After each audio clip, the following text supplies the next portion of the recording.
It's Christmas time and I've had handmade gifts floating around in my head for a while now.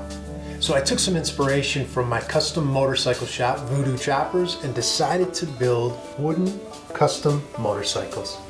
Stay tuned so you can see exactly how I built these, how I scaled it, design, wood selection, the whole enchilada. And if you don't mind, hit the like and subscribe button so you don't miss any future projects. I started with a sketch, and then from there you start scaling it up. So once I got my sketch done here, I started actually measuring my wheels and selecting 3 inches for the rear and 2.5 for the front, and my wheelbase and all these other things. After that, I start making cardboard patterns, and then I transfer that to a wooden model. And this allowed me to double check my scale and also see how things would work out, like how difficult or easy it would be to route these edges or turn a rear wheel. It's all straightforward. You just got to start and go from there.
Designing these that I didn't want to paint them, I wanted to use shellac.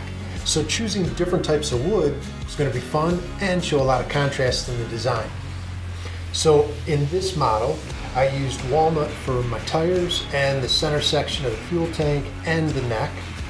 I used birch plywood for the frame, the triple trees, and the handlebars. I used cherry for the tubes, and I used cherry on the outside of the tank. And the center section here is mahogany with a piece of maple sandwiched between them. I think it adds a lot of dimension and just a cool look.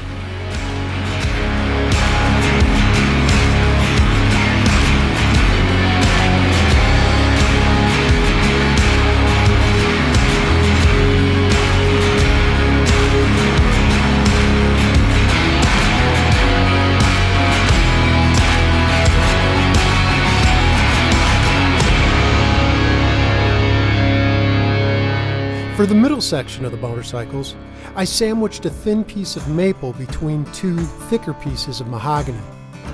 Sort of gives it a racing stripe look.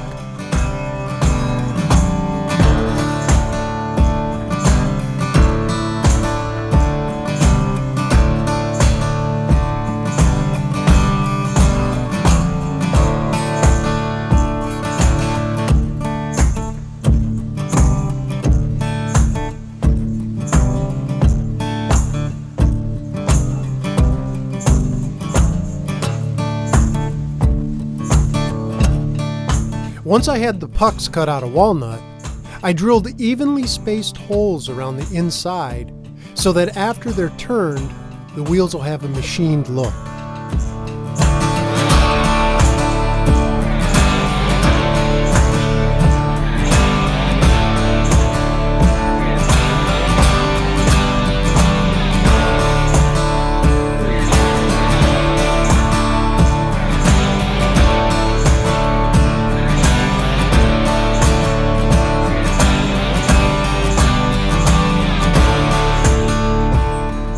My front wheel to be narrower than my back wheel, and I wanted to do it on my bandsaw in a safe way.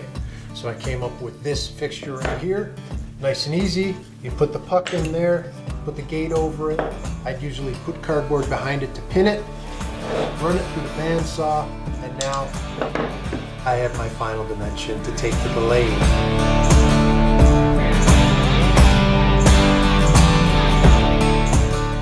There was a lot of times when I was building these custom motorcycles that I needed two identical pieces. I found a quick, easy way of doing that. I would take some blue painter's tape, I would apply it to both my pieces of wood, and then I would take some CA glue. Now for this, I found the gel works best. I would just apply a couple dots of it, join them together, cut off the painter's tape, and now you have one piece of wood that's temporarily glued together to cut your shapes out of. It worked like a champ.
This was another simple fixture I made to help me drill the axle hole in each lower leg. This gave me a positive reference and kept everything in line.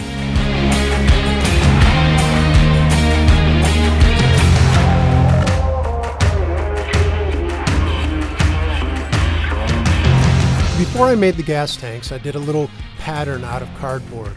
On that pattern, I had a line that referenced where the frame would be, so that once I transferred that pattern to the wood, I would know how deep to route the tunnel to fit over the frame. It was all really easy, and it came out great.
Once I figured out the angle I needed for the handlebars, I used a bevel gauge as reference for my hand drill.